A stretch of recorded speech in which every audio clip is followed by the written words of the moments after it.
আমার ত্রিপুরার বন্ধুরা, আবার 2 সপ্তাহ পরে আপনাদের সামনে লাইভে আসলাম। প্রত্যেক দিন এত কিছু হচ্ছে যে আধা ঘন্টা বা 45 মিনিটের লাইভে এত কিছু যে কি করে কাভার করব, মানে কোথা থেকে যে শুরু করব, এত টপিক। ত্রিপুরাতে আমাদের হবুচন্দ্র এবং গবুচন্দ্রর কারণে যে প্রত্যেক দিন যে এত টপিক জেনারেট হচ্ছে, তো এটা নিয়ে লাইভে কথা বলতে গেলেও আমাদের কি বলবো, মানে কোথা থেকে শুরু করব এটা। তো যাই হোক, সেই কেমিস্ট্রিতে এমএ পাস থেকে শুরু করে এখন যে লেটেস্ট গুলো চলছে, আমি চেষ্টা করব কতগুলো লেটেস্ট টপিক নিয়ে কভার করতে। তো আশা করি বন্ধুরা আপনারা সবাই ভালো আছেন। আর ত্রিপুরাতে এখন প্রত্যেকটা দিনই কিছু না কিছু চলছে, বিভিন্ন রকমের ইভেন্ট ঘটছে। তো আমাদের মতো এডিটর বা আমরা যারা নিউজ মিডিয়াতে আছি তাদের পক্ষে এতগুলো জিনিস 2 সপ্তাহ পরে বলাটা, এটা টাইমে মানে কাভার করা যায় না এটা। তো আমি এই জন্য ইম্পর্টেন্ট ইস্যুগুলো কাভার করছি। প্রথমেই আমি চলে আসছি এডিসি ইলেকশন নিয়ে, যেটা নাকি কিছুদিনের মধ্যেই হতে যাচ্ছে এডিসি ইলেকশন। তো এডিসি ইলেকশন নিয়ে আমি দেখলাম যে বিভিন্ন পার্টির ডকুমেন্টস গুলো দেখলাম যে কি সব প্রমিস দেওয়া হচ্ছে। তো এতে দেখলাম যে বিজেপির যে ডকুমেন্টটা দিয়েছে ওরা, ওতে কতগুলো পয়েন্ট আছে, 27 পয়েন্টস আছে বিজেপির নির্বাচনী ইস্তেহারে। তো ওখানে দেখা যাচ্ছে যে পয়েন্ট নাম্বার 9 হচ্ছে যে ধলাই ডিস্ট্রিক্ট একটা মেডিকেল কলেজ স্থাপন করা হবে। তো আমি এটা বলতে চাই বন্ধুরা, দেখুন, নির্বাচনের আগে বিভিন্ন পার্টি বিভিন্ন প্রতিশ্রুতি দেয় এবং তার মধ্যে কিছুটা রক্ষা করতে চেষ্টা করে। কিন্তু আমার কথা হচ্ছে, ত্রিপুরাতে বিপ্লব দেব যে এত ঘটা করে আগরতলার বাইরে এইমস হসপিটালের জন্য জায়গা সিলেক্ট করলো, বিভিন্ন রকমের মিডিয়া পাবলিসিটি হলো যে এইমস হসপিটাল বানাবে রাজ্য সরকার। তো এইমস হসপিটালটা এখন কোথায় কোথায় হয়েছে এইমস হসপিটাল? তো এখন ঠিক এডিসি ইলেকশনের মুহূর্তে এখন ধলাই জেলাতে নাকি মেডিকেল কলেজ বা হসপিটাল স্থাপন করা হবে। তো আমি বন্ধুরা যারা এডিসি এরিয়াতে আছেন এবং আমার কথা এখন শুনছেন বা পরে শুনবেন, আমার মেসেজ হবে আপনাদের প্রতি, ওই লোকেদেরই ভোট দিন, পলিটিক্যাল পার্টি দেখে না, ক্যান্ডিডেট দেখে ভোট দিন যারা নাকি আপনার এরিয়াতে কিছু ডেভেলপমেন্টের কাজ করেছে বা তারা কাজ করতে আগ্রহী। ওইসব লোকেদেরই আপনারা ভোট দিন। যারা নাকি বাটপারি করে জুমলাগিরি করে এদেরকে আপনারা ভোট দেবেন না, কারণ এরা পুরোটাই বাটপারি। যারা একটা জায়গাতে একটা ভিত্তিপ্রস্তর করে এইমস এর 3 বছরের উপর হয়ে গেল, কিছুই করলো না, এদের কাছ থেকে আপনারা আশা করেন ধলাই জেলাতে মেডিকেল হসপিটাল আর ইয়ে বানাবে, কলেজ বানাবে? তো ব্যাপারটা হচ্ছে, বাটপাড়ির তো একটা সীমা থাকে, তো বুঝছেন তো, যে বাটপাড়ি করতে করতে করতে করতে এদের এমন অবস্থা হয়ে গেছে যে এদের মানে সীমাহীন বাটপাড়ি চলছে আর কি। তো আমি এই প্রসঙ্গে বলবো যে 2000 ইয়েতে আপনার 2018-র 11 ফেব্রুয়ারিতে সোনারতরী হোটেলে যে ভিশন ডকুমেন্টটা যে পাবলিশ করা হয়েছিল, ভিশন ডকুমেন্টের প্রথম 10টা পয়েন্টের মধ্যে উল্লেখযোগ্য পয়েন্টগুলি ছিল যে ঘরে ঘরে, প্রত্যেকটা ঘরে রোজগার দেওয়া হবে 1 নম্বর। তারপরে ওখানে লেখা আছে প্রত্যেক বেকার যুবক যুবতীদের স্মার্টফোন দেওয়া হবে। তারপর রেগার ভাতা করা হবে 340 টাকা মিনিমাম। তারপর বৃদ্ধ ভাতা 2000 টাকা। তারপর হচ্ছে গিয়ে আপনার কি বলছিলাম, 10,300 দেশকে একটা মানে হিউম্যানিটেরিয়ান ওয়েতে ওদেরকে অ্যাকোমোডেট করা হবে চাকরি। তো বিভিন্ন রকমের প্রতিশ্রুতি ছিল ওখানে। তারপর ওখানে স্পষ্ট করে লেখা আছে প্রথম পাতায় বিজেপির ভিশন ডকুমেন্টে 2018-র যেটা নাকি ফেব্রুয়ারি 11-এ যেটা নাকি পাবলিশ করা হয়েছিল, যে প্রথম বছর সরকার ক্ষমতায় আসার পরে 50,000 গভর্নমেন্ট চাকরি দেওয়া হবে এবং 50,000 গভর্নমেন্ট চাকরির পাশাপাশি ওরা প্রথম ক্যাবিনেট মিটিং এর পরই 7th পে কমিশন দেওয়া হবে। তো আমার প্রশ্ন হলো রাজ্য বিজেপি নেতৃত্বের কাছে, যে আপনাদের যে এই যে কথাগুলো, এই যে প্রমিস গুলো আপনারা করেছেন, এগুলো কোথায় কোথায় এখন এই প্রমিস গুলো?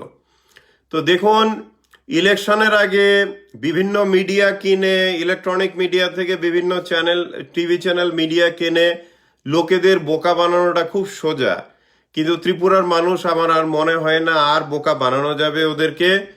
তো এই জন্য এডিসি এরিয়াতে বন্ধুরা আপনাদের ওটাই বলবো, আপনারা যে পার্টিকে ভোট দিন, কিন্তু আপনারা দেখবেন যে ওরা আপনাদের জন্য কাজ করতে দায়বদ্ধ এবং ওরা কোনো বাটপারি করবে না।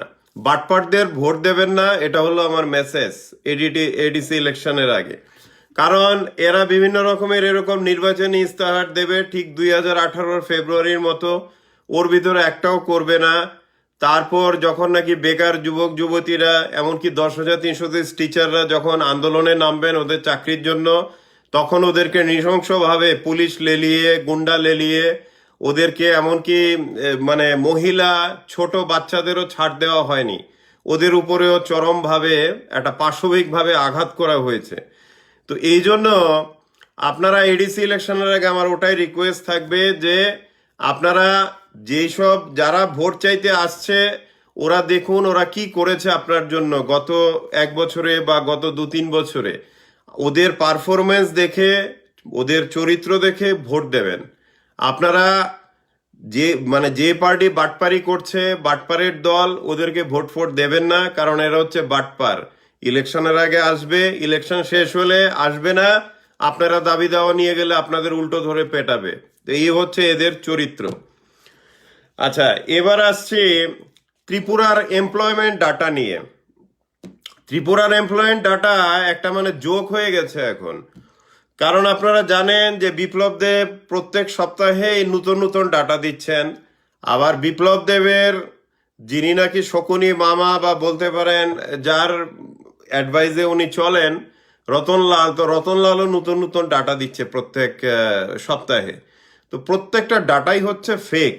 তো আমি আপনাকে বলি যে বিপ্লব দেব গত বছর নভেম্বরে বলেছে যে টোটাল 14,000 রেগুলার চাকরি দেওয়া হয়েছে এবং কন্ট্রাক্টও দেওয়া হয়েছে, সব মিলিয়ে 23,000 একটা চাকরি দেওয়া হয়েছে। তো গভর্নমেন্টে তারপরে আবার বলেছে কদিনের মধ্যেই বলেছে যে প্রাইভেট সেক্টরে নাকি 93,000 জব দেওয়া হয়েছে। তার রতনলাল নাথ 21শে মার্চ বলেছে, এই এই এই এই বছরের 21শে মার্চ, যে 2,944 চাকরি দেওয়া হয়েছে। তার মধ্যে রেগুলার পোস্ট এবং টোটাল জবস টোটাল হচ্ছে সবকিছু মিলিয়ে 7,551 কন্ট্রাকচুয়াল লেবার। আচ্ছা, এই গেল এই। এবার বিপ্লব দেব রতনলাল বলেছে 21 তারিখ মার্চের, এই আপনাদের এই জাস্ট এই কদিন আগের কথা। তারপর বিপ্লব দেব আবার মার্চের 24 তারিখ বলেছে যে অ্যাকচুয়ালি 9,000 চাকরি দেওয়া হয়েছে রেগুলার। এবার গতকাল পেচার থলে বিপ্লব দেব বলেছে যে 1,02,000 নাকি চাকরি দেওয়া হয়ে গেছে।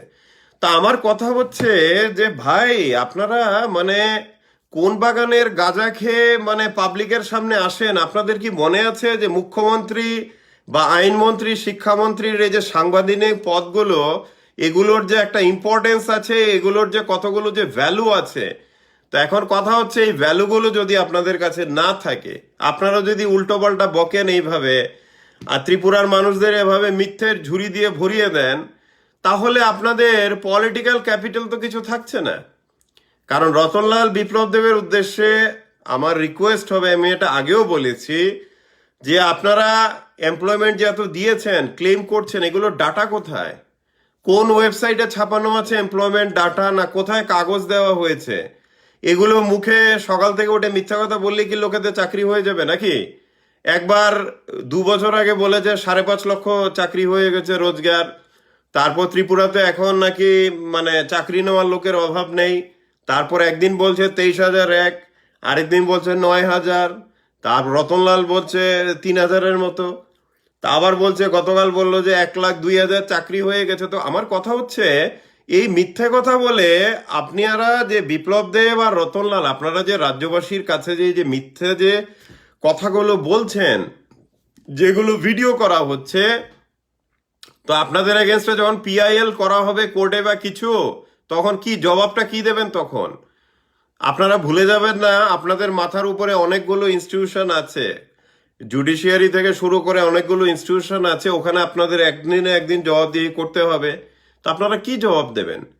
তো এই যে বন্ধুরা, এরা দুজনের যত কথাই শুনবেন, আমাদের হবুচন্দ্র এবং গবুচন্দ্রর, এদের কোনো কথায় বিশ্বাস করবেন না। এদের প্রত্যেকটা ফিগার হচ্ছে ফ্যাব্রিকেটেড।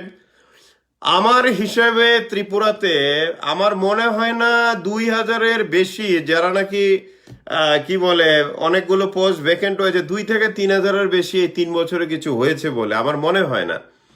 কিন্তু এই যে দিনের পর দিন যে মিথ্যা ডাটা যে দেওয়া হচ্ছে, এই মিথ্যা ডাটা দেওয়াতে কি হচ্ছে? মিথ্যা ডাটা দেওয়াতে কি হচ্ছে? রাজ্যবাসীর প্রশাসনের প্রতি এবং এই যে মুখ্যমন্ত্রী এবং আইনমন্ত্রী পদের উপরে কোনো আর শ্রদ্ধা বা কোনো রেসপেক্ট আর রয়েছে না। কারণ যে নাকি মুখ্যমন্ত্রীর পদে বসে বা আইনমন্ত্রীর পদে বসে দিনকে দিন মিথ্যা কথা বলছে, হ্যাঁ, একদিন দেওয়া হয়েছে 23,001, আরেকদিন দেওয়া হয়েছে 9,000, আরেকদিন 1,00,000, এই 93,000, তো এইভাবে জুমলাগিরি করে। তো ত্রিপুরার মানুষ তো এখন বুঝে গেছে যে এগুলো সব বাটপারের দল। তো এই বাটপারের দল যতদিন থাকে ক্ষমতায়, এতে কিন্তু ত্রিপুরার লোকেদেরও কোনো ভালো হচ্ছে না, আর বিজেপি পার্টিরও কিন্তু কোনো উন্নতি হচ্ছে না। কারণ বিজেপি পার্টি হিসেবে যে ভুলটা করছে এটা ওরা বুঝতে পারছে না। প্রত্যেকটা পার্টিরই একটা আইডিওলজিক্যাল বেস থাকে, যেমন এটা কংগ্রেস হোক, সিপিএম হোক, যে কোনো পার্টি হোক, ফরওয়ার্ড ব্লক হোক, যে কোনো পার্টি হোক, ওদের একটা আইডিওলজিক্যাল বেস থাকে। তার মানে আমরা এই আইডিওলজি নিয়ে মানুষের উন্নতি করব, মানুষকে আমরা সেবা করব। কিন্তু বিজেপি ত্রিপুরাতে দেখা যাচ্ছে যেই আইডিওলজিগুলি নিয়ে ওদের কাজ করার কথা, ওগুলো না করে, যেহেতু ওরা পারফরমেন্স করতে পারেনি বিপ্লব দেবের আন্ডারে গত 3 বছরের উপরে, তা এখন হচ্ছে কি জুমলাবাজি, মিথ্যা ডাটা, মানুষ এদিকে না খেয়ে মরছে, বৃদ্ধ ভাতা বন্ধ হয়ে গেছে, চারিদিকে হাহাকার অবস্থা, কিন্তু এইদিকে মিথ্যার ঝুরি চলছে যে এত চাকরি হয়েছে। এক সপ্তাহে বলছে 21,000 চাকরি, পরের সপ্তাহে বলছে 1,00,000 চাকরি। মানে কোনো ঠিক নেই, কোনো ঠিক নেই। এই দুজনের কারণে আমি জানি না ত্রিপুরা বিজেপির মাথা এখন কারা চালান, কিন্তু আপনারা যদি চুপ করে বসে দেখছেন, এই যে দেখছেন, রাজ্যবাসী কিন্তু দেখছে যে মুখ্যমন্ত্রীর পদে বসে আছে আর আইনমন্ত্রীর পদে বসে আছে, দিনের পর দিন মিথ্যা কথা বলে যাচ্ছে। তো মিথ্যা কথা বলে বিজেপি পার্টির কিন্তু কোনো লাভ হচ্ছে না কিন্তু। আর রতনলালের মতো একজন স্যাম্পেলকে যদি বিজেপির সবকিছু চালাতে দেওয়া হয়, এই লোকটা তো এমনিতেই ধ্বংস করে দেবে সবকিছু। কেমন যে নাকি বিধানসভা থেকে শুরু করে সেক্রেটারিয়েটে সেই প্রেস কনফারেন্স করে, সেই কি বলে টুম্পা সোনার উদাহরণ থেকে সমস্ত কিছু সে বলতে পারে, এতটাই মানে চিপ টকিং, তো ওর থেকে আপনারা কি আশা করতে পারেন? তো এই জন্য এখন ত্রিপুরা বিজেপিতে যারাও অল্প কিছু ভালো মানুষ আছেন, আপনারা চোখ কান খুলে আপনাদের এগুলো দেখুন যে রাজ্যবাসীকে এইভাবে মিথ্যা কথা বলে বোকা বানানো যায় না। রাজ্যবাসী দেখছে যে কতটুকু বিকাশ হচ্ছে, কতটুকু চারিদিকে উন্নতি হচ্ছে, আগরতলা কতটুকু স্মার্ট সিটি হয়েছে, আর কতজন বেকার যুবক যুবতী চাকরি পেয়েছে। আর আপনারা যে ভীষণ ডকুমেন্টে যে প্রতিশ্রুতিগুলি দিয়েছিলেন ফেব্রুয়ারি 11, 2018-এ, এটার কতগুলো পালন হয়েছে রাজ্যবাসী দেখছে। রাজ্যবাসী বোকা না, বোকা সাধারণ মানুষকে বা যারা নাকি ইনোসেন্ট পিপল, ওদেরকে বোকা একবার বানানো যায়, দুবার বানানো যায়, কিন্তু প্রত্যেক দিন বারবার বানানো যায় না। তো ত্রিপুরায় বিজেপি এখন যেভাবে অপারেট করছে, আগামী নির্বাচনে তো আর বেশি দিন নেই, বা খুব বেশি হলে কতদিন আর আছে প্রায় 22 থেকে 23 মাসের মতো। এর 6 মাস আগে ইলেকশন ডিক্লেয়ার হবে। তার মানে ত্রিপুরা অ্যাসেম্বলি ইলেকশনের আগে এখন খুব বেশি হলে আপনারা ধরে নিন মানে হয়তো 16 মাসের মতো আছে, 16 থেকে 17 মাসের মতো বিজেপির কাছে সময় আছে কিছু কাজ করা ত্রিপুরার মানুষের জন্য। এটা যদি না করে কিছু মিডিয়া কিনে ডেলি মিথ্যের ঝুরি বলে, তাহলে কিন্তু পলিটিক্যাল থাকবে না। এখন যেভাবে ত্রিপুরা বিজেপি চলছে, 2023-এর পরে ত্রিপুরা বিজেপির অস্তিত্বই থাকবে না এখন যেভাবে চলছে। কারণ মানুষ চারিদিকে মানে একদম বিরক্ত হয়ে গেছে। এই মিথ্যা ভাষণ, এই জুমলাগিরি, বাটপারি, এগুলোর মানে কোনো শেষ নেই আর কি। এগুলো কনস্ট্যান্টলি চলছে এগুলো। তো এই হচ্ছে এমপ্লয়মেন্ট নিয়ে বললাম এতক্ষণ।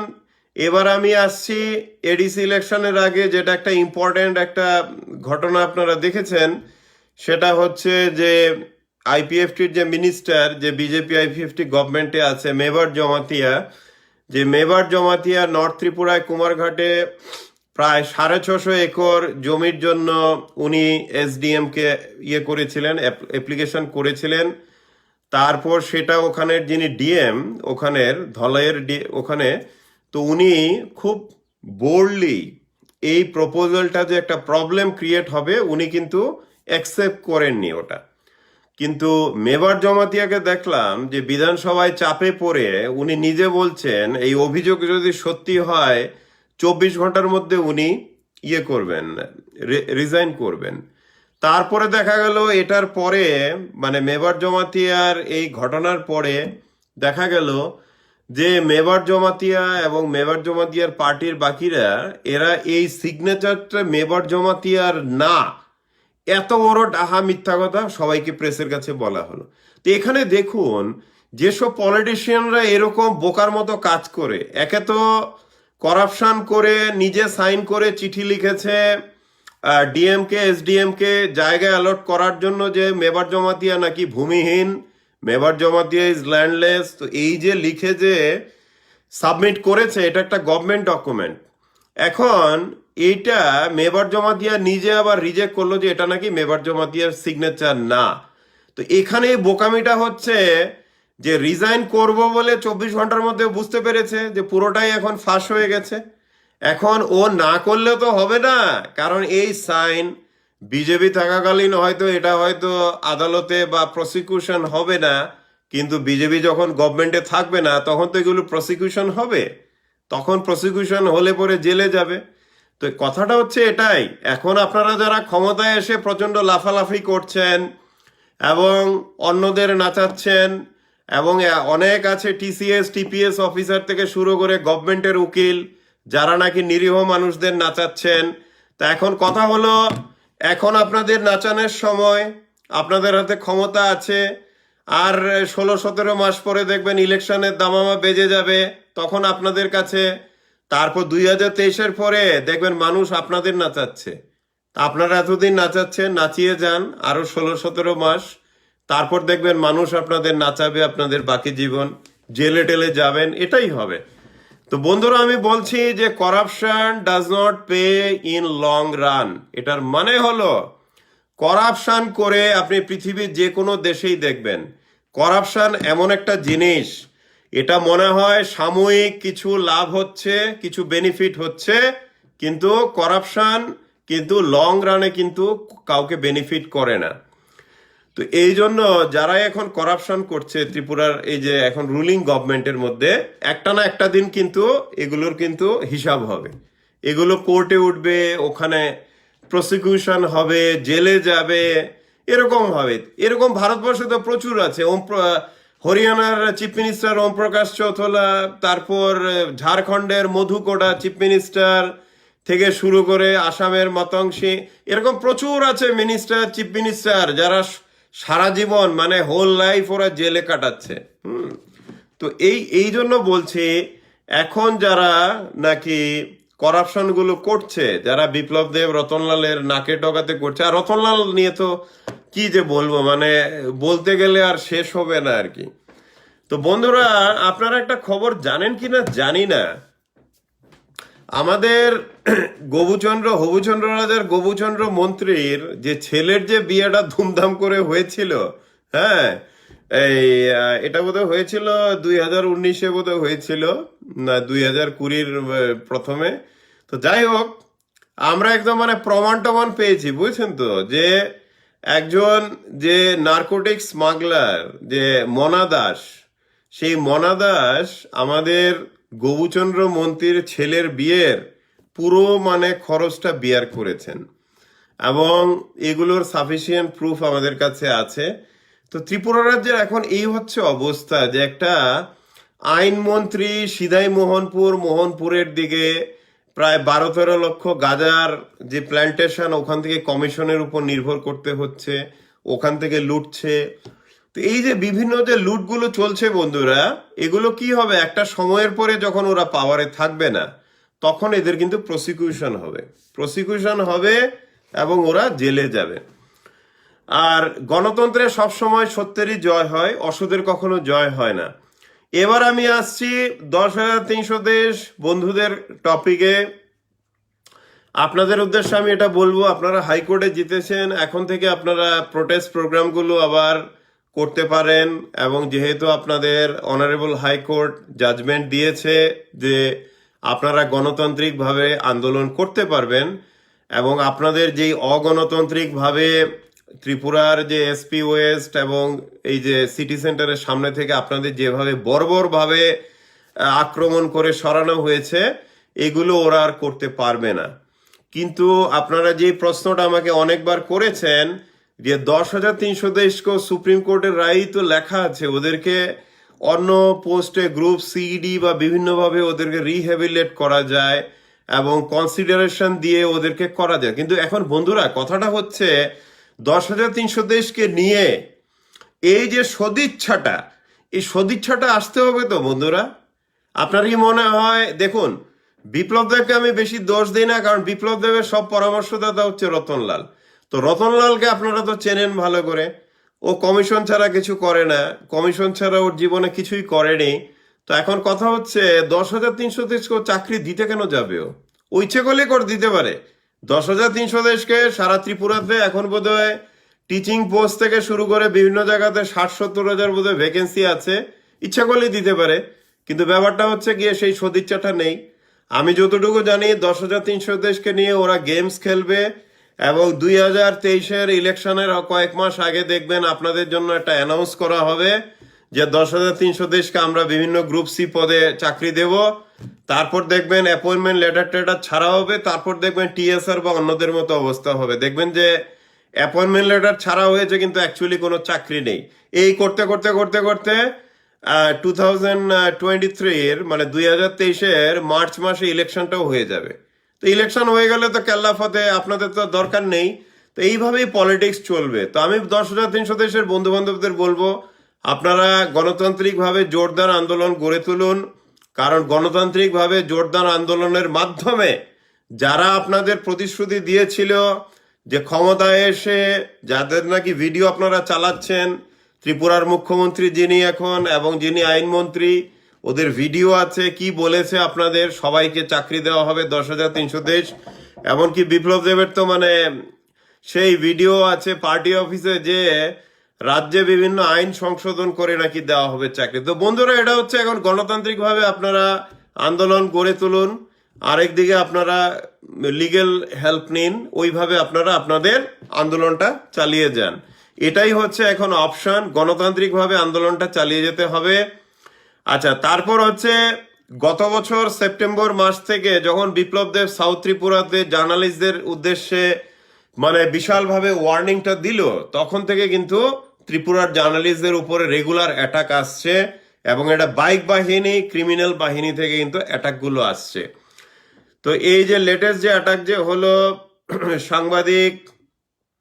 সাংবাদিক বিকাশ দাসের উপরে, তো এটা কিন্তু প্রচন্ড বর্বর। এর আগেও আপনারা জানেন যে আমবাসার সাংবাদিক পরাশর বিশ্বাসের উপরে হয়েছে, এছাড়া প্রচুর সাংবাদিকের উপরে হয়েছে এইভাবে অ্যাটাক। কারণ ত্রিপুরার সংবাদ জগৎটা কি হচ্ছে বন্ধুরা, মানে বেশিরভাগ অংশটাই এখন বিপ্লব দেব রতনলাল দেব জুমলাগিরির বিরুদ্ধে, কিন্তু একটা অল্প অংশ এখনো ওদের সাথে আছে। তো কি হচ্ছে, সমস্ত মিডিয়া সংগঠনগুলি যদি একসাথে যুদ্ধটা করে তাহলেই কিন্তু গভর্নমেন্ট কিন্তু মানতে বাধ্য হবে যে এইভাবে অ্যাটাকগুলো হচ্ছে, এটার বিরুদ্ধে জোরদার আন্দোলনটা হচ্ছে না। তো জার্নালিস্টদের আমি একটা কথা এখানে বলি, এটা কিন্তু একটা মানে ওয়ার্ল্ডের একটা টেস্টেড হিস্টোরি যে পলিটিশিয়ানরা মিডিয়ার বিরুদ্ধে মিডিয়ার বিরুদ্ধে মানে কি বলবো বর্বরভাবে মিডিয়াকে আক্রমণ করে কখনো কিন্তু জয়ী হয় না। কিন্তু কোথাও আপনারা দেখবেন না, কোনো দেশে দেখবেন না। হয়তো কিছু জার্নালিস্টকে মার্ডার করেছে, জেলে ঢুকিয়েছে, ফলস কেস লাগিয়েছে, কিন্তু আপনারা দেখবেন স্বৈরাচারী শাসকরা বা এই ধরনের যারা নাকি বারবারিক পলিটিশিয়ানস বা রুলার, এরা কিন্তু লং রানে কিন্তু কখনো কিন্তু মিডিয়ার বিরুদ্ধে কিন্তু জয়ী হয় না। লাস্টে কিন্তু সত্যেরই জয় হয়, যেটা সব জায়গাতে। তারপর আরেকটা আশ্চর্যের বিষয় হলো 10,323 হাইকোর্টের ভার্ডিক্ট বেরোনোর আগেই দেখলাম মুখ্যমন্ত্রী বিপ্লব দেবকে একটা সভাতে বলছে যে হাইকোর্ট নাকি এদের গ্যাদারিং সবকিছু নাকি ইলিগেল বলে দিয়েছে। তা বিপ্লব বাবুর উদ্দেশ্যে আমার প্রশ্ন, আপনি কি হাইকোর্টের আগে জানেন কি জাজমেন্ট বেরোবে? এত বড় মহারথী হয়ে গেলেন আপনি। আপনি তো মহাভারতের যুগে ইন্টারনেট ছিল থেকে তো সবকিছুই জানেন আপনি, তাই না? সিভিল ইঞ্জিনিয়াররা সিভিল সার্ভিসে যাবে, তারপর হার্শ অক্সিজেন দেয়, তারপর কেমিস্ট্রিতে এমএ পাস করেছেন আপনি। তো আপনার কথা শুনে তো মনে হয় যে ত্রিপুরা রাজ্যের মানে কি বলবো, এই পোস্টে যতদিন বিজেপি রাখবে বিপ্লব দেবকে, বিজেপির ধ্বংস ছাড়া আর কিছু হবে না, যেটা এখন হচ্ছে। তো বন্ধুরা, আমি একটা ইম্পর্টেন্ট কথা আপনাদের বলতে চাই। বিপ্লব দেব এবং রতনলাল যত কিছুই আপনাদের স্ট্যাটিস্টিক্স দিচ্ছে, ডাটা দিচ্ছে, বলছে, ওদেরগুলো কিন্তু কোনো প্রুফ নেই কিন্তু। যেমন গতকাল বলেছে 1,02,000 রোজগার হয়েছে, কোনো কাগজ নেই, প্রুফ নেই। তারপর এক সপ্তাহে বলছে 23,000 চাকরি, ওটারও কিছু না। বেসিক্যালি ওদের কাছে কোনো ডকুমেন্ট কিছুই নেই। ওরা হচ্ছে সোজা হচ্ছে আপনাদের বোকা বানাচ্ছে। হুম। তারপর আচ্ছা, ত্রিপুরা বিধানসভায় বাই দ্য ওয়ে আপনারা দেখেছেন, আমারও দেখে ভালো লাগলো যে বিরোধী পক্ষ এবার কিছুটা প্রোটেস্ট করা শুরু করেছে দেখলাম। এটা ভালো, কারণ ত্রিপুরায় এখন যেটা চলছে এটা হচ্ছে যে কোভিডে যে মারা গেলে 10 লক্ষ টাকা দেওয়া হবে, বিভিন্ন রকমের জুমলা প্রমিস করা হয়েছে, কিন্তু এগুলো কোনোটাই কিন্তু রাখা হয়নি। তো দেখে ভালো লাগলো যে ত্রিপুরায় এখন বিরোধী দলরা সবাই জেগে উঠেছে এবং প্রতিবাদ করা শুরু করেছে। তারপর অ্যাসেম্বলিতে বিপ্লব দেব বলেছে যে ত্রিপুরাতে নাকি জব সেক্টর ইনক্রিজ হয়েছে 61.6% হয়েছে মার্চের 25 তারিখ, অ্যাসেম্বলিতে বলেছে। তো এগুলো তো বন্ধুরা, এগুলো সমস্তই মিথ্যা ডাটা। তো একটা স্টেটের মুখ্যমন্ত্রী যদি মিথ্যা কথা বলে অ্যাসেম্বলিতে, এবং কি করবে এখন বিরোধী দলের যারা নেতা আছে, ওদেরও তো ভয় আছে যে না, আমরা যদি বেশি প্রোটেস্ট করি, আমাদের বাদল চৌধুরীর মতো আইএলএস হসপিটাল থেকে সেই স্যালাইনের কি বলে তার ঝুলছে, ওটা নিয়ে টেনে নিয়ে যাবে, ওএসপিএস এ টর্চার করবে বিপ্লব দেবের অর্ডারে। তো এটাই হচ্ছে কথা। এখন সবাই ভয়ে চুপ করে আছে, কিন্তু সবাই জেগে উঠছে চারিদিকে। আচ্ছা, তারপর বিপ্লব দেব বলেছে আপনার মার্চের 21 তারিখ যে সিপিএম গভর্নমেন্ট নাকি দিয়েছে 14,000 জব 12 বছরে, এবং এর মধ্যে 10,323 চাকরি হারিয়েছে, কিন্তু বিজেপি গভর্নমেন্ট নাকি দিয়েছে 9,000 চাকরি দিয়েছে 3 বছর। তো যাক, এটা আপনাদের উপরে ছেড়ে দিলাম, কারণ এরকম ডাটা ছাড়া যে নাকি মিথ্যা কথা প্রত্যেকদিন বলে, আপনারা মিথ্যার কত প্রতিবাদ করবেন? প্রতিবাদ করা তো সম্ভব না। তো এই হচ্ছে এখন ত্রিপুরার পরিস্থিতি। যারা নাকি বিজেপিতেও আছেন, যারা নাকি ইয়ংস্টাররা আছে বিজেপিতে, যে চাকরি নেই, তারাও যে আশাতে আছেন যে আপনাদের চাকরি বাকরি হবে, কিছু হবে, এই আশা আপনারা ছেড়ে দিন। গভর্নমেন্ট চাকরি কিছু আপনাদের দেওয়া হবে না। আপনাদের ক্যারট ঝুলিয়ে রাখা হবে যে এই 2023-এর ইলেকশনের বৈতরণী পার করার জন্য আপনাদের মুখে ক্যারট দিয়ে হবে যে আপনাদের চাকরি দেওয়া হবে, এই করা হবে।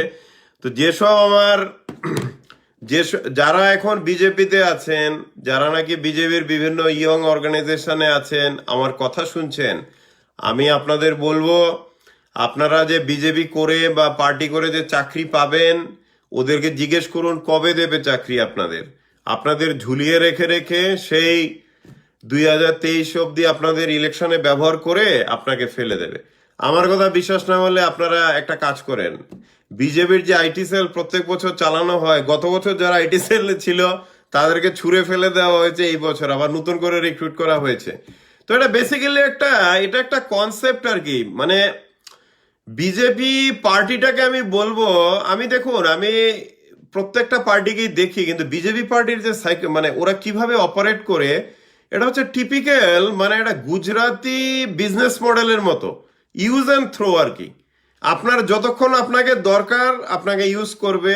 ওরা দরকার হলে নেতাজি সুভাষের ছবি বা বাণী ইউজ করবে, বা হয়তো স্বামী বিবেকানন্দের পকেট বই নিয়ে ঘুরে বেড়াবে, বা ধরুন সর্দার বল্লভভাই প্যাটেল, যিনি নাকি এই কি বলে এইসব কমনওয়েলথ পলিটিক্সের এগেনস্টে ছিলেন, and overall he is a congressman. তো সর্দার বল্লভভাই প্যাটেলের 3,500 টাকার কোটি মূর্তি বানিয়েছে। তো ব্যাপারটা এখানেই ব্যাপারটা যে এই পার্টিটার মধ্যে কোনো আইডিওলজিক্যাল বেসটাই এখন নেই। ওদের এখন আইডিওলজি হচ্ছে বাটপারি, মানে মুখ খুললেই বাটপারি। আপনারা যাই দেখছেন সব বাটপারি। আর আপনার ত্রিপুরা বিজেপিতে যারা কাজ করছেন ভেবে যে আমাদের চাকরি হবে গভর্নমেন্টে, বা আমরা এই সুযোগ সুবিধা পাবো বা এরকম পাবো, এগুলো কিন্তু আপনারা কিছুই পাবেন না। মুষ্টিমেয় কয়েকজন খুব কাছের লোক হয়তো পাবে এগুলো, এছাড়া যে 99% আছে আপনারা কিন্তু কিছুই পাবেন না। 3 বছরে নিশ্চয়ই আপনারা বুঝে গেছেন আপনারা কি পেয়েছেন। তো আর বাকি আছে 1.5 বছর বা 2 বছরের অনেক কম, এর মধ্যে আপনারা কিছুই পাবেন না। এবার এবার যেটাতে আমি আসছি, যে নার্সিং জব ত্রিপুরা গভর্নমেন্ট হসপিটালের দেওয়া হয়েছে শুনলাম। 26 জন নার্সের চাকরি দেওয়া হয়েছে কোনো ইন্টারভিউ ছাড়া, আউটসোর্সিং এর মাধ্যমে। তো এই আউটসোর্সিং যে জিনিসটা হচ্ছে ত্রিপুরার বেকার যুবক যুবতীদের জন্য একটা মানে বিশাল বড় একটা অভিশাপ। এটা আউটসোর্সিং এর মাধ্যমে দিল্লিতে বিপ্লব দেব বা ওদের চেনাশোনা কোম্পানির মাধ্যমে আপনাদের গভর্নমেন্ট যে টিপিএসসি বা এই যে অর্গানাইজেশনগুলো ত্রিপুরায় যারা নাকি সিলেক্ট করে আপনাদের, এদের ভূমিকাটাই রাখছে না। যদিও ডিসিশন নিয়েছে অ্যাসেম্বলিতে চাপে পড়ে বিপ্লব দেব রতনলাল যে আউটসোর্সিং করা হবে না গভর্নমেন্টে, কিন্তু আউটসোর্সিং কিন্তু অনেক আগে থেকেই চলছে। প্রায় 2 বছর থেকে কিন্তু আউটসোর্সিং চলছে এবং বিভিন্ন পোস্টে কিন্তু লোক ঢোকানো হচ্ছে কোনো অ্যাডভার্টাইজমেন্ট চাকরি বাকরি ছাড়া। তো আমি বলবো এগুলোর মধ্যে এগেনস্টে একমাত্র রাস্তা হচ্ছে কোর্টে যাওয়া। কোর্ট ছাড়া কিন্তু এখানে কিন্তু আপনারা করতে পারবেন না, বেসিক্যালি কোনো সাকসেস এখানে পাবেন না। আচ্ছা, তারপর আমি কতগুলো পয়েন্টে আসছি। দেখা গেল যে রতনলাল নাথ অ্যাসেম্বলিতে প্রচন্ড রেগে গেলেন যে মেবার জমাতিয়ার এই চিঠি, এই যে ল্যান্ড স্ক্যাম, এটা নাকি স্ক্যামই না। প্রচন্ড চেঁচামেচি করতে দেখা গেল। তা আমার কথা হলো যে রতনলাল বা বিপ্লব দেব যারা এখন গভর্নমেন্টটা চালাচ্ছেন, আপনারা কি চিরজীবন গভর্নমেন্ট চালাবেন? আপনাদের পপুলারিটি তো ডাউন হয়ে গেছে, তারপরে এইভাবে মিথ্যা কথা, তারপরে এইভাবে একটা কারাপশনকে আপনারা প্রশ্রয় দিচ্ছেন। আপনাদের কে ভোট দেবে 2023-এ? আর এখন তো মানুষ জেগে উঠেছে, এমন না যে টেরর করে বা এরকম করে যে আপনারা মানুষের ভোটটা আটকাতে পারবেন, কারণ চারিদিকে এখন মানুষ জেগে উঠেছে। তো বন্ধুরা, 2023-এর ইলেকশনটা খুব ইন্টারেস্টিং ইলেকশন হবে। আপনারা হয়তো জানেন অনেকেই যে 2019 থেকে হাইকোর্ট এবং লোয়ার কোর্টের ইলেকশনগুলিতে সিপিএম, কংগ্রেস, সব বিরোধী দলগুলি নিজেদের সবাই মিলে, সবাই যারা নাকি বিরোধী বা সেকুলার পার্টিগুলো সব একসাথে মিলে ফাইট করে ওরা জয়ী হয়েছে। তো ত্রিপুরাতে এখন আমাদের গণতন্ত্রটা টিকিয়ে রাখা হচ্ছে সব থেকে বড় গোল। কারণ গণতন্ত্র যদি ত্রিপুরায় না বাঁচে, কেউ যদি মুখ না খুলতে পারে, কেউ প্রোটেস্টও না করতে পারে, পত্রিকা থেকে সাংবাদিক থেকে শুরু করে চারিদিকে খালি মুখ খুললেই বাড়িঘর জ্বালানো থেকে শুরু করে ওদেরকে মারা হচ্ছে, তো এটা তো গণতন্ত্র না। এবং এটা যারা করছেন এখন ভাবছে যে আমরা এরকম ভয় দেখিয়ে টেরর করে আমরা 2023-এর ইলেকশনের বৈতরণী পার করে যাব, এটা কিন্তু হবে না। আপনারা এডিসি ইলেকশনের রেজাল্টই দেখতে পাবেন যে ত্রিপুরায় বিজেপি বা বিজেপির যে জোটে যারা আছে তাদের পপুলারিটি কোথায় গিয়ে ঠেকেছে।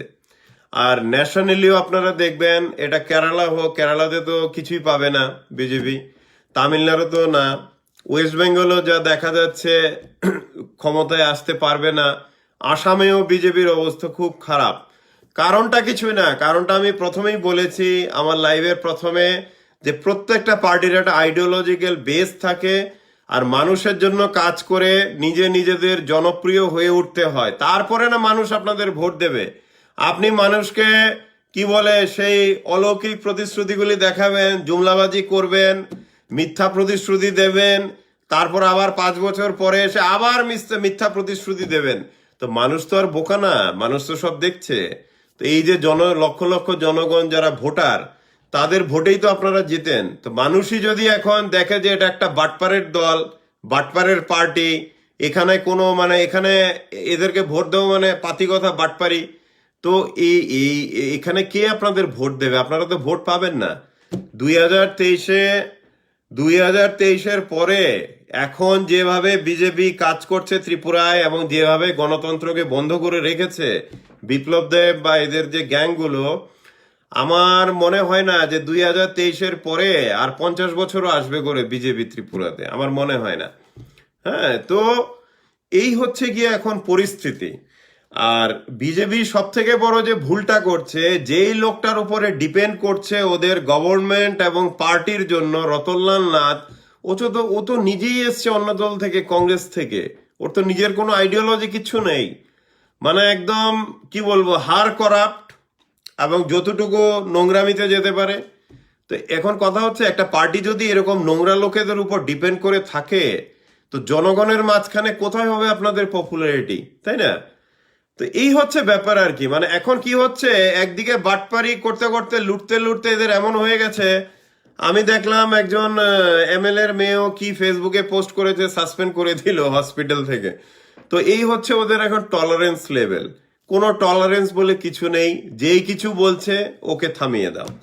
তা আপনারা হয়তো জানেন যে ত্রিপুরাতে এখন যেভাবে চলছে এইভাবে তো চলতে পারে না, কারণ গণতন্ত্রে সবসময় একটা অভ্যুত্থান হয়, মানুষের মধ্যে ক্ষোভ আসে এবং তার থেকে রেভলিউশন আসে। তো ত্রিপুরাতেও এই রেভলিউশনটা কিন্তু স্টার্ট হয়ে গেছে। আপনারা এডিসি ইলেকশনের রেজাল্টই দেখতে পাবেন যে কোথায় পপুলারিটি, কারণ আপনারা সবাই জানেন যে এডিসি ইলেকশনের ডেটটা কিন্তু কোর্টের অর্ডারের মাধ্যমে কিন্তু আনতে হয়েছে। কারণ বিপ্লব দেব রতনলালরা এতটাই ভয়ে ছিলেন যে এডিসি ইলেকশন না করানোর প্ল্যানে ছিলেন ওরা, যে এইভাবেই চলুক না, কয়েক বছর চলুক 2023 অব্দি। তো এখন কথা হচ্ছে যে গণতন্ত্রে মানুষকে আপনারা বেশি দিন বোকা তো বানিয়ে রাখতে পারেন না। মানুষ একটা সময় এই যে কি বলবো, 2 নাম্বারি বাটপারি এগুলো সব বুঝে যায়, এবং তখন ওরা কিন্তু বিদ্রোহ ঘোষণা করে। আহ, তারা কিন্তু তখন আর থেমে থাকবে না কারোর জন্য। তো তারপর বন্ধুরা, আমার প্রবলেম হচ্ছে এই যে লাইভে আসি, এত টপিক থাকে, মানে কভার করা খুবই মানে ইয়ে হয়, সময়ের খুবই অভাব হয়ে যায়। তারপর রতনলাল আমি দেখলাম যে রামায়ণা কোট করেন এখন, আবার টুম্পা সোনা কোট করছেন, আবার দেখা যাচ্ছে স্বামী বিবেকানন্দ কোট করছেন।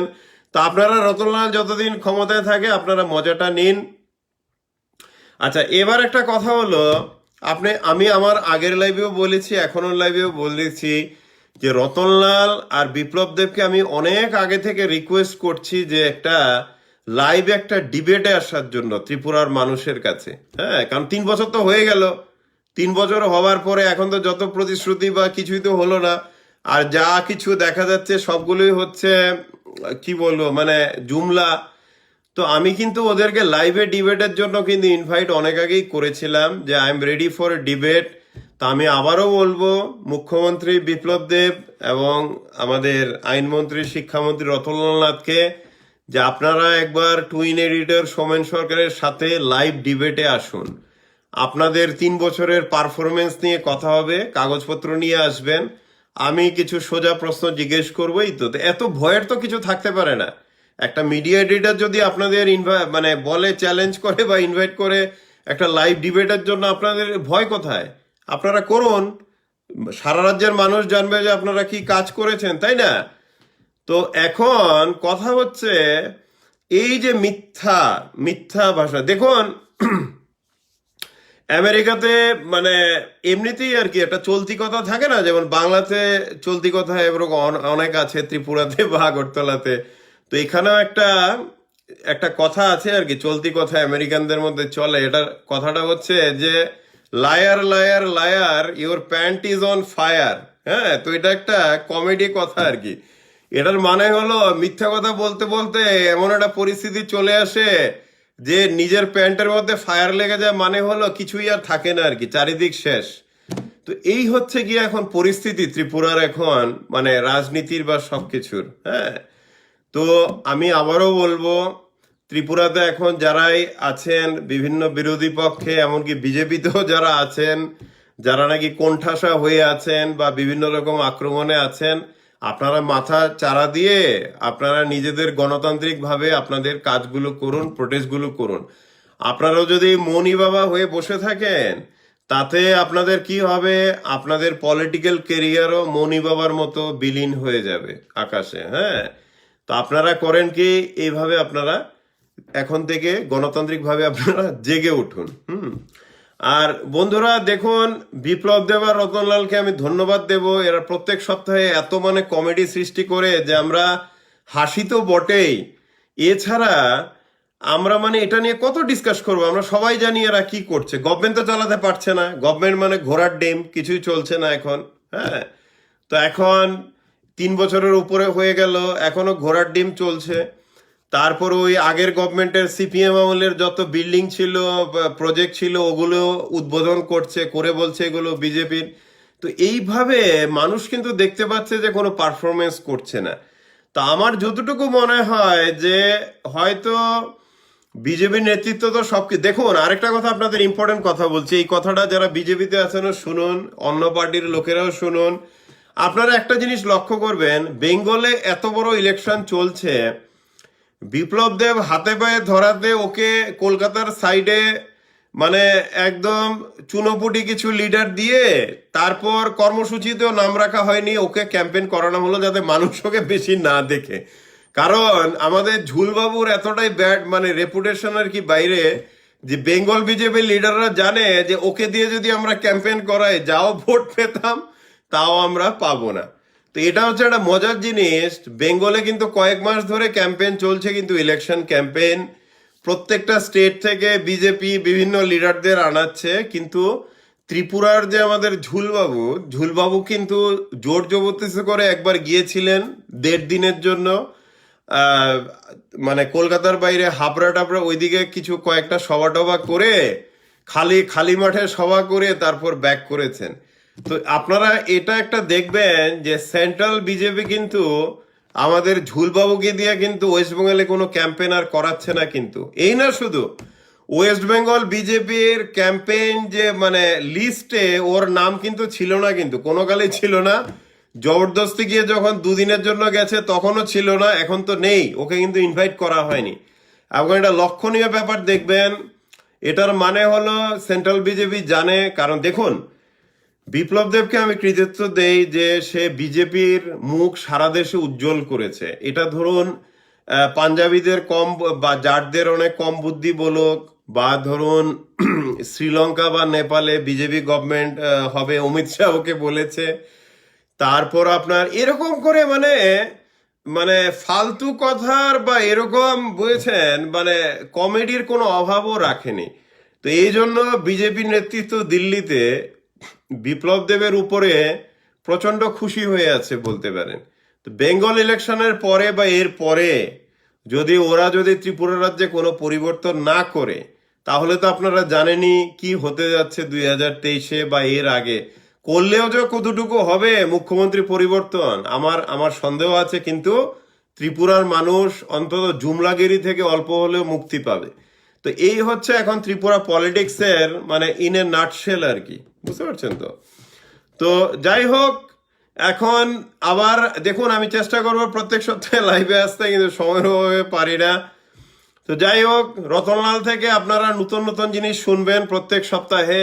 এবং এই যে একটা বিশেষ একটা ব্যক্তিত্ব রতনলাল, উনাকেও আপনারা আবিষ্কার করছেন, যিনি টুম্পা সোনার গান থেকে শুরু করে মির্চি লাগা থেকে গান, উনি কি না জানেন। রতনলালের মানে বিশাল জ্ঞানী লোক উনি, কেমন। তো এখন কথাটা হচ্ছে, এই জ্ঞানগুলো নিয়ে বিজেপি পার্টিটাও কিন্তু ডুবছে, আর স্টেটের কিন্তু কোনো উন্নতি হচ্ছে না। তো আবারও আমি বলছি যে এডিসি ইলেকশনে বন্ধুরা ওদেরকেই ভোট দেবেন আপনাদের পছন্দ মতো, যারা নাকি আপনাদের জন্য কিছু কাজ করেছে বা এই গত 3 বছরে কিছু করেছে, যারা রুলিং পার্টি, ওইসব লোকেদেরই আপনারা ভোট দেবেন। কিন্তু আপনারা জুমলাগিরি, বাটপাড়ি, ধলাইয়ে মেডিকেল কলেজ খোলা হবে এসব ভবিষ্যৎ প্রতিশ্রুতিতে কিন্তু যাবেন না। কারণ 2018-র ফেব্রুয়ারির 11 ফেব্রুয়ারির প্রতিশ্রুতির কিন্তু একটাও পালন করা হয়নি। তো এখন এডিসি ইলেকশনের আগে আবার দিচ্ছে প্রতিশ্রুতি, তো আর কটার পালন করা হবে, কিছুই পালন করা হবে না। তো বন্ধুরা, আপনারা এটা ত্রিপুরার একটা দুর্দিন বলতে পারবো যে একটা মন্ত্রী, একটা আইনমন্ত্রী সেক্রেটারিয়েটে বসে টুম্পা সোনার গান গাচ্ছে, তো আপনারা কি আর বলবেন।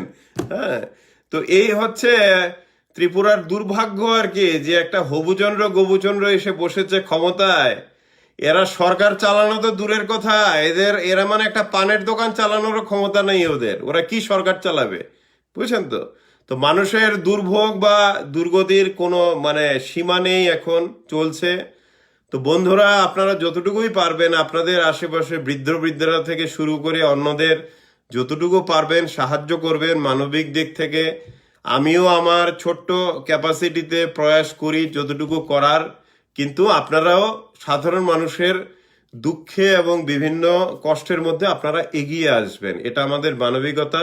কিন্তু আমার বেকার ভাই বোনদের থেকে বা যারা এখন আমার কথা শুনছেন, এরা যত কিছুই বলছে সবগুলোই হচ্ছে জুমলা, মানে প্রত্যেকটাই মিথ্যা কথা। তো এদের কথা কখনো বিশ্বাস করবেন না, আর এদের প্রতিশ্রুতি তো বিশ্বাস তো করবেনই না। তা এখন দেখা যাচ্ছে, আপনারা সবাই জানেন ইন্ডিয়ার এখন জিডিপি কোথায়, মাইনাসে আছে। ত্রিপুরার আনএমপ্লয়মেন্টে বোধহয় সেকেন্ড না থার্ড না ফার্স্ট পজিশন। আর এছাড়া এখন ইন্ডিয়ার এখন ইকোনমি যে জায়গাতে পৌঁছেছে, পেট্রোলের দাম, ডিজেল মানে গ্যাস সিলিন্ডারের দাম না শুধু, আগামী 10 থেকে 15 বছর ইকোনমির অবস্থা খুব খারাপই থাকবে, কারণ ইকোনমিটাকে বুস্ট করার জন্য কিছুই করা হয়নি এখনো অব্দি ইনোভেটিভ। তো এই জন্য বন্ধুরা, আপনারা আরো খারাপ দিনের জন্য ইকোনমিক্যালি আরো ব্যাড ডেজের জন্য আপনারা রেডি হন, কারণ দিনকে দিন এটা আরো খারাপের দিকে যাবে। যতদিন না আমাদের স্টেট বলুন বা আমাদের ভারতবর্ষে বলুন একটা নতুন একটা কিছু রেভলিউশন বা কিছু হচ্ছে, কিছুই হবে এখন। দেশ এখন যেদিকে যাচ্ছে, এখন টাকা পয়সা থেকে শুরু করে চারিদিকে অনেক রকমের প্রবলেম। তো এটা ত্রিপুরাতে যেহেতু এরা রাজ্য চালানোর অযোগ্য, তো এই জন্য প্রবলেমটা অনেক বেশি থাকবে। কিন্তু আপনারা মানবিকতার দিক থেকে যখনই পারবেন, যতটুকু সাধ্য, বৃদ্ধা বিভিন্ন লোকেদের যারা নাকি খেতে পায় না, বা ধরুন যারা হোমলেস, বা যতটুকু পারবেন আপনারা নিজেরা নিজেদের সাধ্যমতো সাহায্য করবেন, এটা আমাদের দায়িত্ব। আর ত্রিপুরায় দেখুন, ত্রিপুরা হচ্ছে মা ত্রিপুরেশ্বরীর ধাম, এবং মা ত্রিপুরেশ্বরী খুব শিগগিরই হয়তো বা কিছুদিনের মধ্যে বা হয়তো 1-2 বছরের মধ্যেই এই শনির দশা থেকে ত্রিপুরাকে মুক্তি দেবেন। এটা আমার দৃঢ় বিশ্বাস, এটা হবেই, এটা হবে, আগে বা পরে এটা হবেই বন্ধুরা। তো আপনারা সবাই ভালো থাকবেন বন্ধুরা, আবার কথা হবে আগামী সানডেতে। আর কোভিড এখন প্রচন্ড স্প্রেড করছে, ওই জন্য you all take care of yourself. আর আমি জানি আমি অনেকগুলো টপিক কভার করতে পারিনি, কারণ এত অল্প সময়ের মধ্যে কভার করা সম্ভব না। যেই টপিকগুলি আমি কভার করতে পারলাম না আজকে বন্ধুরা, এটা আমি আগামী রোববার দিন আবার কভার করব। কিন্তু আপনারা গণতন্ত্রের পথে প্রচন্ড শক্তিশালী থাকুন, আর প্রচন্ড শক্ত থাকুন, কারণ এই পরিবর্তন চেঞ্জ আমাদেরই আনতে হবে। এই জুমলাগিরি, বাটপারি, 2 নাম্বারি, আর চারিদিকে ড্রাগস আর ক্রিমিনালস এখন ভরে গেছে। এই দশা থেকে ত্রিপুরাকে মুক্তি দেওয়ার জন্য আমাদের সবাই মিলে কাজ করতে হবে, এগিয়ে আসতে হবে। তো বন্ধুরা, আপনারা সবাই ভালো থাকুন। আজকের জন্য লাইভ এখানেই শেষ করছি। জয় হিন্দ।